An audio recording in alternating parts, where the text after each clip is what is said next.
En el preciso momento en que las manos despiadadas de Mauricio desgarraron por primera vez mi vestido infantil, sentí como una helada me recorría todo el cuerpo. Era un miedo que me dejaba sin aliento, como si el aire se negara a entrar en mis pulmones. Sus uñas se clavaron en mi piel como si fueran hierros al rojo vivo marcando ganado. La niebla espesa que envolvía las colinas de Congoñas aquella mañana parecía querer encubrir lo que estaba por pasar, sin lograrlo. Todo en ese silencio de la naturaleza, sin trinos, sin brisa, anunciaba que el horror sería el protagonista de aquel día. Yo, con apenas 14 años, me convertí en testigo y víctima de una brutalidad que ni los humildes ni los poderosos merecen soportar. Nunca imaginé que una sola jornada pudiera arrebatarle a alguien tanto.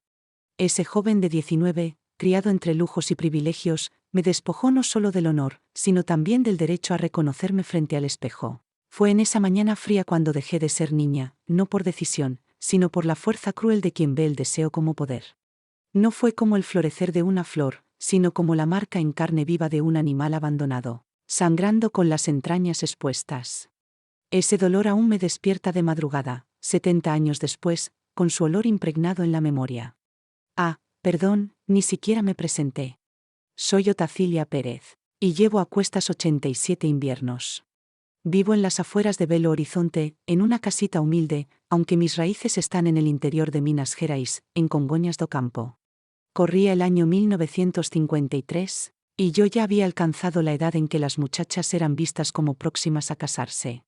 Estoy sentada ahora en esta mecedora, mirando el tendal cargado de ropa secándose al sol y los árboles del huerto que sembré con mis propias manos, dándome sombra. Han pasado más de 7 décadas, y sin embargo, todo aquello parece haber ocurrido ayer. Mientras me pierdo en esos recuerdos, me pregunto si alguien allá afuera también reconoce el aroma de la tierra roja después de la lluvia. Habrá quienes conozcan el sabor del queso recién hecho, o que alguna vez hayan visto un atardecer anaranjado reflejado en las cúpulas doradas de Congoñas. Si me estás escuchando desde algún rincón de Minas, o de otro lugar de Brasil, deja tu nombre en los comentarios. Tal vez te sorprenda, pero siento que es un milagro que mi voz aún logre atravesar pantallas, después de tanto tiempo en el que nadie quiso escucharme. Mi familia era muy pobre, ¿sabes? Mi padre pasaba la semana entera trabajando en tierras ajenas, bajo el sol quemante. Volvía solo para dormir un poco y salir de nuevo antes de que cantara el gallo. Mi madre lo hacía todo, cuidaba del hogar, de mí, y soportaba en silencio cuando él regresaba borracho y violento tras haber perdido en el juego el poco dinero que ganaba. Nuestra casa no tenía ni ajo para sazonar. El piso era de tierra batida, y las paredes, mal hechas, dejaban pasar el frío como cuchillas. Comencé a trabajar cuando tenía 8 años, primero ayudando en casa, luego lavando ropa ajena, haciendo jabón con ceniza y grasa, y cargando agua del pozo. Mis brazos delgados ya conocían el peso de 2 baldes llenos mucho antes de entender lo que significaba ser mujer en una tierra donde el valor de una mujer era menor al de una res. El vecino tenía una parra con uvas tan dulces que sabían a miel. A veces, cuando nadie miraba, estiraba el brazo y robaba una o dos. Era el único dulzor que conocía. Mi padre, Silvano, trabajaba desde siempre en la hacienda de los Carballo de Oliveira. Cuando estaba sobrio, era un hombre de trabajo, pero con la cachaza se transformaba en otro. Una vez llegó a casa con la camisa ensangrentada tras una pelea con otro jornalero, casi lo arrestan. Mi madre, Carla, era una mujer que parecía haber nacido con el miedo pegado a los ojos. Nunca alzaba la voz, nunca discutía. Cuando mi padre empezaba a gritar, ella agachaba la cabeza, rogando que la tormenta pasara sin tornarse paliza. Recuerdo bien la primera vez que noté la mirada distinta de Mauricio Carballo de Oliveira. Era el hijo menor del dueño de la hacienda, el que había vuelto de Belo Horizonte tras estudiar en un colegio de curas. Alto, de piel clara sin señales del sol, con cabello siempre peinado y ropa impecable. Estaba apoyado en el cerco cuando pasé con los baldes. Sentí su mirada sobre mí, quemándome. Bajé la cabeza, aceleré el paso, pero escuché lo que dijo a mi espalda. Esa niña ya va pareciendo toda una mujer. Un escalofrío me recorrió el cuerpo, sin entender por qué. Solo tenía 14 años. Desde ese día, parecía que Mauricio aparecía en todas partes. Si iba por leña, él estaba. Si tendía ropa junto al arroyo, él pasaba a caballo. Empezó a traerme regalitos, como si esperara algo. Nunca acepté nada. Algo en mí sabía que nada que viniera de esa mano era gratis. Mi madre lo notó y me advirtió. Cuidado con los ricos, Otacilia. Solo quieren una cosa y, cuando la tienen, te botan como basura. La situación en casa empeoraba cada día. Mi padre bebía más y más, y el dinero no alcanzaba ni para la harina. Algunas noches, la cena era solo eso, harina con un poco de grasa.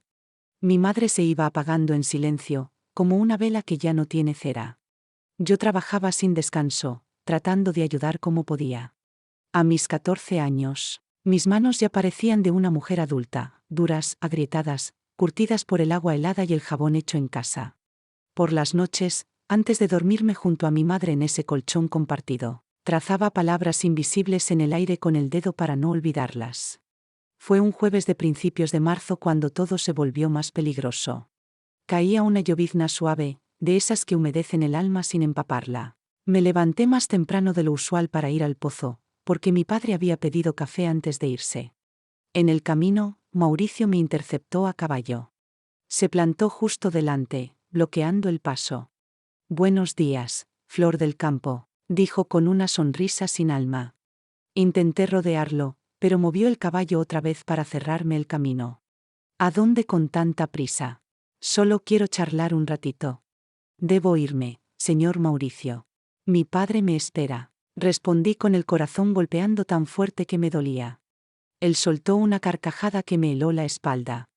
«Un día de estos no vas a escaparte tan fácil, traviesa», dijo, y por fin me dejó pasar. Corrí de regreso con los baldes a punto de derramarse, empapada de pies a cabeza. No dije nada a mi madre. ¿Para qué? Solo me habría dicho que rezara y confiara en Dios. En las semanas siguientes, los encuentros con Mauricio fueron más frecuentes y también más inquietantes. Sus preguntas me hacían ruborizar de vergüenza. Quería saber si ya había besado a algún muchacho, si entendía lo que pasaba entre un hombre y una mujer. Me preguntaba si no quería probar los placeres de la vida. Una vez me mostró unas monedas de plata, diciendo que podrían ser mías si era buena con él. Casi escupía al suelo del asco. Pero también temía lo que pudiera hacer si lo contradecía. Después de todo, era el hijo del patrón. Podía hacer que despidieran a mi padre sin pensarlo dos veces. Lo más espeluznante era que parecía saber siempre dónde estaba. Conocía mis horarios. Sabía cuándo saldría sola, cuando no habría nadie cerca. Empecé a cambiar de ruta, a demorarme a propósito, pero siempre lo encontraba. Como si el mundo se hubiera convertido en una trampa y yo fuera el ratón. Tuve pesadillas donde él me perseguía por campos infinitos. Me despertaba empapada en sudor, con mi madre preguntando por qué gemía dormida. Doña Celina, la que me enseñaba en secreto a leer, se dio cuenta de que algo andaba mal. «¿Qué te pasa, niña? Tienes cara de haber visto un espanto». Estuve a punto de contárselo todo, pero el miedo me paralizó. ¿Y si la noticia llegaba a oídos del coronel? Podían echarnos de la tierra donde vivíamos. Me tragué el llanto y dije que solo estaba cansada. No me creyó, pero no insistió. Ese día me enseñó a escribir mi nombre completo, Otacilia Firmina Pérez. Fue la primera vez que vi mi nombre entero en papel. Parecía el de otra persona. Alguien con más fuerza, alguien que quizás podría huir. El último domingo del mes lavaba ropa en el arroyo con otras mujeres del pueblo. Era uno de los pocos momentos en que podíamos hablar sin hombres cerca. Joana, una chica mayor que trabajaba en la casa grande, se me acercó cuando las demás estaban distraídas. «Ten cuidado con Mauricio», me susurró. «Lo oí hablar de ti con unos amigos que vinieron de la capital». Sentí que la sangre se me congelaba. «¿Qué dijo?», pregunté casi sin aliento. Ella miró alrededor, nerviosa. «Dijo que te va a domar, que una campesina como tú necesita conocer a un hombre de verdad. Dijo que era cuestión de tiempo».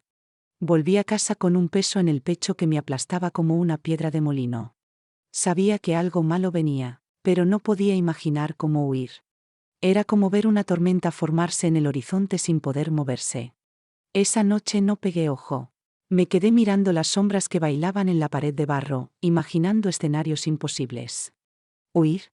¿A dónde, sin dinero y sin conocer a nadie fuera de allí? ¿Decírselo a mi padre? Me culparía, diría que lo provoqué. O peor, buscaría a Mauricio borracho y acabaría preso o muerto. La semana avanzó entre sobresaltos y ansiedad. Las mañanas amanecían cubiertas de niebla, como si el mundo entero se negara a despertar. Pero el tiempo no se detenía. Cada minuto me acercaba a algo que temía sin nombre. El miércoles, mi padre llegó más borracho que nunca. Había ganado una plata extra ayudando a construir un polvorín, y la gastó toda en la cantina. Al llegar a casa, golpeó a mi madre porque los frijoles no tenían sal. Luego cayó dormido, roncando como un animal. Yo lloraba en silencio desde un rincón, apretando los puños, sintiendo una rabia nueva, desconocida, quemándome por dentro. El jueves siguiente, el día que nunca pude olvidar, comenzó con un cielo de un amarillo raro y una niebla espesa que envolvía todo. Mi padre se había ido antes del amanecer a ayudar en la cosecha de café. Mi madre, con la espalda adolorida, apenas podía levantarse. «Ve a buscar agua antes de que caliente el sol, hija», me pidió. «Necesito hacer un té para calmar este dolor». Tomé los 2 baldes de lata y salí al amanecer. Ni siquiera los pájaros habían empezado a cantar. El camino estaba desierto. Solo yo y los susurros del monte despertando. Al llegar al pozo, sentí algo extraño. Un escalofrío me recorrió la espalda, como si alguien me observara desde la espesura. Miré alrededor, pero no vi a nadie. Apuré el paso, recogí el agua lo más rápido que pude y empecé a regresar. Entonces lo oí. El trote del caballo. Ese sonido que ya conocía demasiado bien. Me giré, y allí estaba Mauricio, con su sombrero ladeado y esa sonrisa torcida que me helaba la sangre. «Te ves hermosa con ese vestido azul, Otacilia, dijo desde lo alto, como si fuera un halago». Yo no respondí. Apreté el paso, pero él desmontó en un solo salto y se interpuso entre mi cuerpo y el sendero. «Vamos, no seas grosera», dijo mientras estiraba la mano hacia mi cara.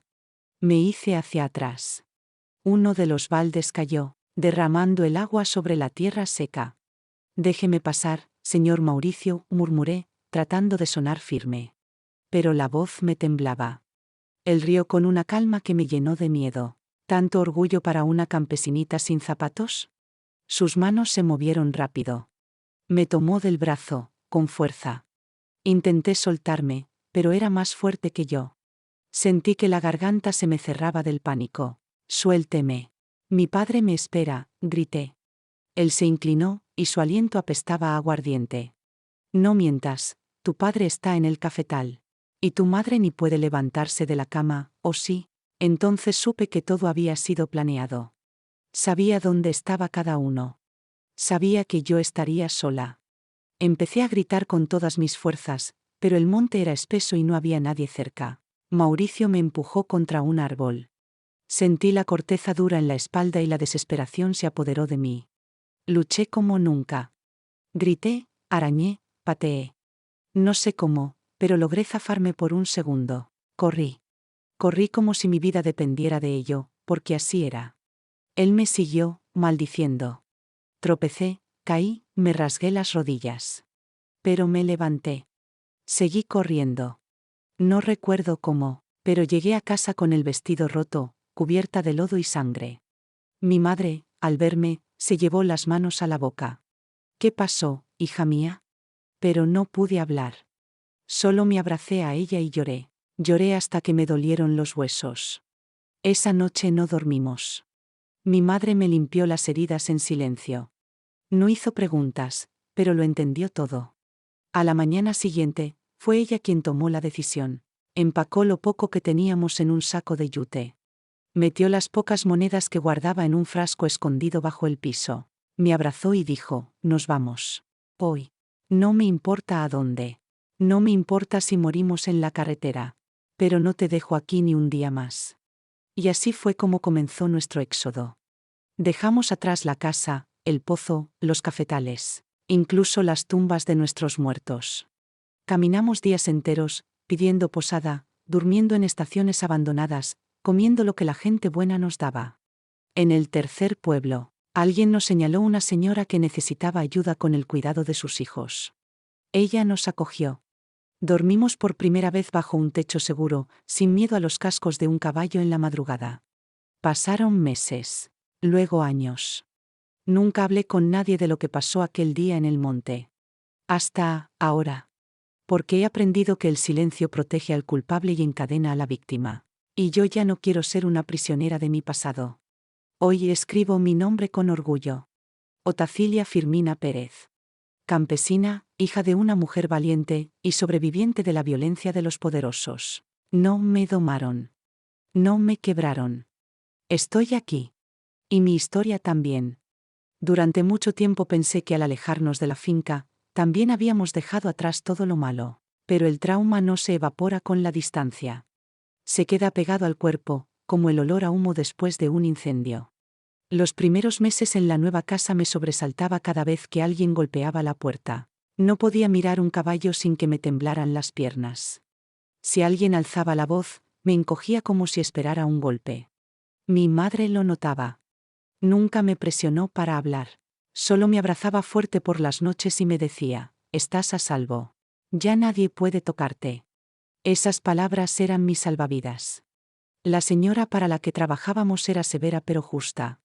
Nos daba de comer, un cuarto modesto, y algo de dinero cada semana. Yo ayudaba con los niños, lavaba, barría, aprendí a cocinar.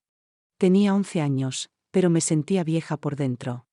A veces me miraba en el espejo y no reconocía mis propios ojos. Un día, la señora me pidió que fuera al mercado por encargo. Tuve miedo. Era la primera vez que saldría sola desde que huimos. Mi madre me miró y me dijo, ve, hija. Camina con la cabeza alta. Nadie tiene derecho a hacerte sentir menos. Entonces lo hice. Fui al mercado. Sentí todas las miradas. Pensé que todos sabían lo que me había pasado, pero nadie sabía. Y aún así, caminé. Compré los tomates y el arroz, volví sin incidentes, y mi madre me abrazó como si hubiera cruzado un desierto. Ese fue el primer paso. Luego vinieron otros. Un día reí de verdad. Otro día canté mientras cocinaba. Una tarde me encontré tarareando una canción que mi abuela solía cantar. La herida seguía ahí, pero ya no sangraba. Cuando cumplí 14, empecé a ir a clases nocturnas que la iglesia ofrecía. Aprendí a leer y escribir. Y fue entonces cuando descubrí el poder de las palabras. Escribir me salvó. Poner mi dolor en papel era como exorcizarlo. Cada frase era una forma de decir, estoy viva. No me vencieron. Mi madre se emocionó la primera vez que leyó un cuento que escribí. No sabía que llevabas todo eso dentro, dijo, con lágrimas en los ojos. Yo tampoco, respondí. A los 16 ya tenía una pequeña libreta llena de relatos. Historias de mujeres valientes. De niñas que escapaban del miedo. De madres que quemaban puentes para salvar a sus hijas. Todas eran yo. Pero también eran muchas otras. Y entonces lo comprendí. Mi historia no era única. Era parte de algo más grande. De una cadena de silencios que había que romper. De una memoria que debía contarse. Por eso hoy vuelvo a escribir. No por venganza. No por rencor. Sino para que otras sepan que no están solas. Que incluso en medio del monte más oscuro, hay caminos hacia la luz. Y que a veces, basta con una madre que diga, nos vamos, para cambiar un destino. Porque la historia de Otacilia no es solo mía. Es de todas. Y sigue escribiéndose. Después de un tiempo, la señora para la que trabajábamos se mudó a otra ciudad y nos ofreció llevarnos con ella. Pero mi madre dijo que ya era hora de buscar nuestro propio camino. Habíamos ahorrado lo suficiente para alquilar un cuartito en las afueras. Era pequeño, con paredes agrietadas y techo de zinc, pero era nuestro. Ahí comenzamos de nuevo, otra vez. Mi madre encontró trabajo en una lavandería y yo, con 17 años, empecé a ayudar en una biblioteca comunitaria. Allí conocí a doña Marina, una mujer que había sido maestra toda su vida. Le mostré mis escritos, temblando de vergüenza. Ella los leyó en silencio, luego me miró con una seriedad que me atravesó. Tú tienes una voz, me dijo. Y una voz como la tuya no debe callarse. Doña Marina fue la primera persona que me habló como si yo valiera más que mi pasado. Me animó a participar en un concurso de relatos. No gané, pero mi cuento fue publicado en un boletín. Cuando vi mi nombre impreso, lloré como una niña. No por tristeza, sino porque por primera vez sentí que existía más allá del dolor.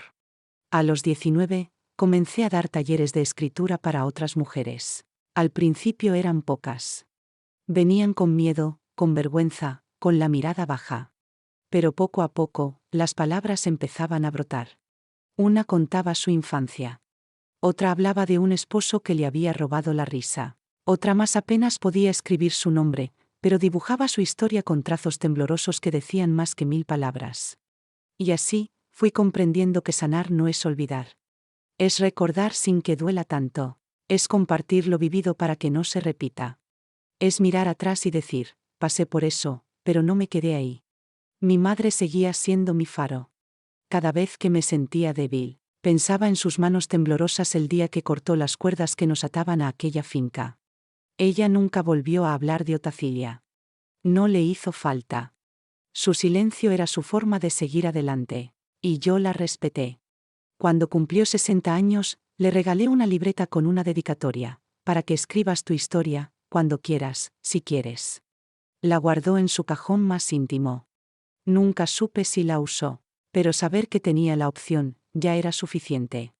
Ahora tengo más de 30 años. Sigo escribiendo. Sigo contando. Y cada vez que una mujer me dice, lo que escribiste me hizo sentir acompañada, sé que todo valió la pena. Porque la historia de Otacilia no terminó en aquella finca. Sigue viva en cada página. En cada taller. En cada abrazo que damos entre lágrimas y risas. Y seguirá viva mientras haya alguien dispuesta a escuchar. A veces, me despierto en la madrugada con el corazón encogido. Siento que la niña que fui me observa desde algún rincón oscuro del alma. Entonces me levanto, escribo unas líneas, y vuelvo a recordarle que estamos a salvo. Que ya no hay látigos, ni barrotes invisibles, ni silencios impuestos. Que hoy caminamos con los pies firmes, con la voz clara y con otras mujeres al lado. Y eso, para mí, es libertad. Años después, volví a pasar frente a la vieja finca donde todo comenzó. La maleza había cubierto parte del camino. Las paredes estaban desgastadas, el portón oxidado. Pero seguía en pie, como si se negara a caer. No, entré. No quise. No por miedo, sino porque ya no necesitaba mirar atrás para saber quién era. Yo no era la sombra de Otacilia. Ni la niña silenciada. Ni la joven marcada por la vergüenza. Yo era una mujer que sobrevivió. Que eligió hablar. Que convirtió su herida en palabra. Y eso, nadie me lo puede quitar. Desde entonces, he acompañado a muchas mujeres que vienen rotas, con historias que parecen sacadas del mismo infierno. Pero también con una fuerza que no sabían que tenían.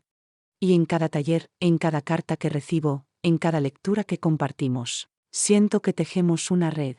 Una red invisible pero poderosa. Una red de mujeres que se niegan a ser silenciadas. A Otacilia, nunca la volví a ver. Dicen que se fue del país. Que cambió de nombre. No lo sé. No importa. Lo que importa es que yo no repetí su historia. Que decidí romper el ciclo. Y que hoy, al escribir esto, lo hago no por mí, sino por todas las que aún no se atreven a contar lo suyo. Porque sus voces también importan. Y mientras haya una sola que quiera hablar, ahí estaré. Escuchando. Sosteniendo. Escribiendo. Porque escribir es resistir. Y resistir, a veces, es la forma más hermosa de vivir.